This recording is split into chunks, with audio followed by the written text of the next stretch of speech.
سرزمین حجاز کی تاریخ ہزاروں سال پرانی ہے۔ یہاں کئی تاریخی مقامات کے آثار اب بھی موجود ہیں۔ ان میں ایک نہر زبیدہ بھی ہے جو اسلامی ورثے کا نادر نمونہ اور انجینئرنگ کا شاہکار ہے۔ آج کے دور میں ماہر آرکیٹیکٹ اور انجینئر حیران ہیں کہ صدیوں پہلے فراہم آب کے اس عظیم الشان منصوبے کو کیسے تکمیل تک پہنچایا گیا۔ نہر زبیدہ کا منصوبہ اس وقت کے ماہرین نے 10 سال کے عرصے میں مکمل کیا۔ اس کی کل لمبائی 38 کلومیٹر ہے۔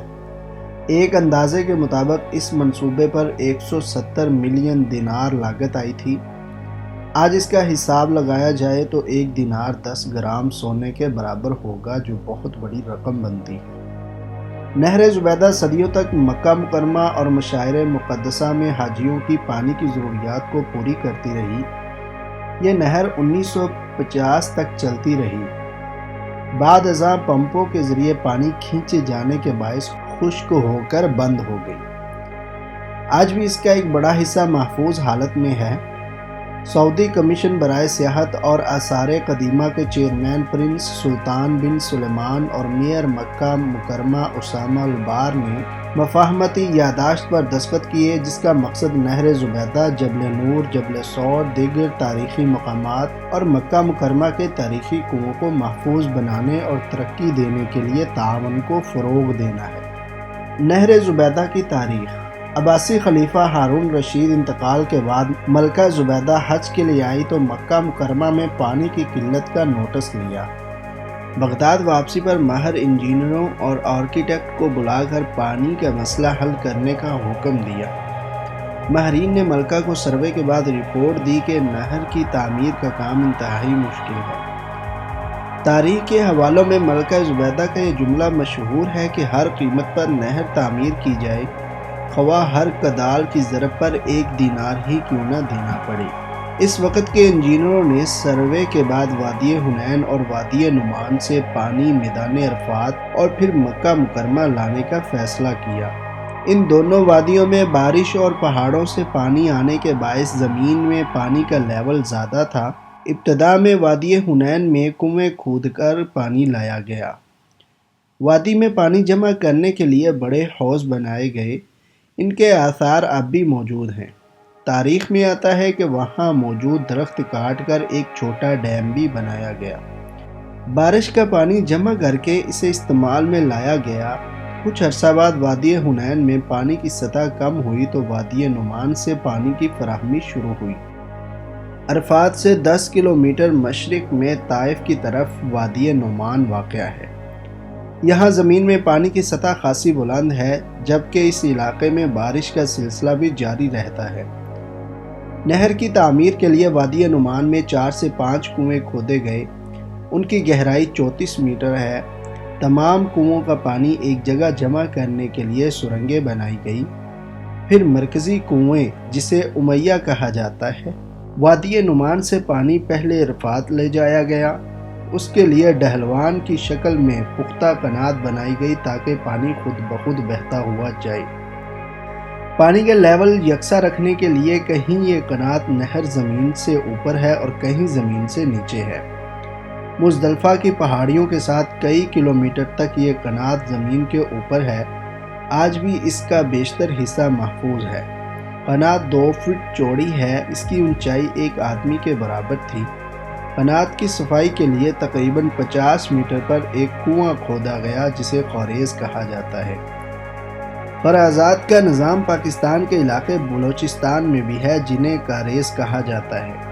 خاریز میں نیچے جا کر قنات کھودی جاتی ہے۔ اس کا فائدہ یہ ہے کہ صفائی کے کام کے ساتھ ہوا کا بھی گزر ہوتا ہے۔ تاہم قنات اور خرازات کی صفائی کا کام بھی آسان نہیں تھا۔ اس زمانے میں چھوٹے قد کے لوگوں کو استعمال کیا جاتا تھا جو اندر جا کر صفائی کرتے تھے۔ اہم بات یہ ہے کہ خرازات اور قنات کو پتھر اور چونے کی مدد سے پختہ کیا گیا تاکہ زمین سے حاصل ہونے والا پانی دوبارہ جذب نہ ہو جائے۔ یعنی پوری نہر زبیدہ کو، خواہ وہ زمین کے اوپر ہے یا اندر، پتھروں کو چونے سے جوڑ کر پلاسٹر کیا گیا۔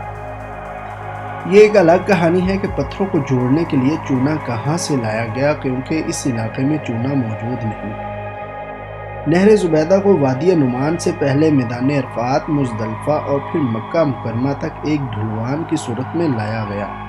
آج عقل دنگ رہ جاتی ہے کہ اس وقت کس طرح یہ کام انجام دیا گیا۔ سروے کے بغیر اتنا درست حساب کیسے لگایا گیا؟ نہر اونچے نیچے راستوں سے گھومتی ہے لیکن اس کا لیول برقرار رہتا ہے۔ پھر قنات کھودتے وقت کہیں پتھریلی زمین ہے تو کہیں ریت ہے، قنات سیدھی نہیں ہے۔ وادی نعمان سے نکلنے والی نہر زبیدہ پہلے میدان عرفات میں جبل رحمت کی طرف آتی ہے۔ جبل رحمت پر یہ نہر زمین سے 10 فٹ اونچی ہے۔ اسی نہر کے ساتھ جبل رحمت پر ایک سبیل بنائی گئی۔ انجینئرنگ کی یہ خوبصورتی ہے کہ نہر اتنے درست لیول پر تھی کہ سبیل میں پانی خود بھرتا تھا اور اس لیول پر تھا کہ لوگ اسے پی سکتے تھے۔ جبل رحمت پر حاجیوں کے لیے 3 حوض بنائے گئے تھے جو حج کے زمانے میں بھرے جاتے تھے تاکہ حجاج کے قافلے انہیں استعمال کر سکیں۔ پھر میدان عرفات سے نہر زبیدہ سیدھی مزدلفہ نہیں آتی بلکہ ڈھلوان کی صورت میں عرفات اور مزدلفہ کے درمیان واقع وادی ارنا کراس کرتی ہے۔ انجینئرنگ کی ایک خوبصورتی یہ ہے کہ نہر برج کی صورت میں وادی ارنا کراس نہیں کرتی بلکہ نہر شمال کی طرف گھوم کر وادی ارنا کے نیچے سے گئی ہے اور وہاں اسے مزدلفہ لے جایا گیا۔ مزدلفہ میں نہر زبیدہ مسجد مشعر الحرام کے قریب کنویں کی شکل میں تھی اور وہاں سے لوگ پانی نکالتے تھے۔ مینا کو بھی پانی یہاں سے فراہم کیا جاتا تھا۔ بعد میں نہر پر پمپ لگا کر پانی مینا تک پہنچانے کا بندوبست کیا گیا اور مینا میں بھی حوض بنائے گئے۔ ایک اندازے کے مطابق نہر زبیدہ سے 600 سے 800 کیوبک میٹر پانی روزانہ مکہ مکرمہ آتا تھا۔ آج کے حساب سے لگائیں تو 160 ٹینکر یومیہ۔ اس وقت کی آبادی کے حساب سے پانی کافی تھا۔ یہ میٹھا اور تازہ پانی تھا۔ 1950 تک نہر چلتی رہی۔ آبادی بڑھی تو لوگوں کی پانی کی ضروریات بھی بڑھی۔ انہوں نے پمپ لگا کر زمین سے پانی نکالنا شروع کیا۔ کئی مقامات پر قنات پر پمپ لگا کر پانی کھینچا گیا۔ اس کے نتیجے میں زمین میں پانی کا لیول گر گیا اور یوں نہر خشک ہو گئی۔ اب وادی نعمان میں بھی پانی کا اتنا زیادہ لیول نہیں رہا۔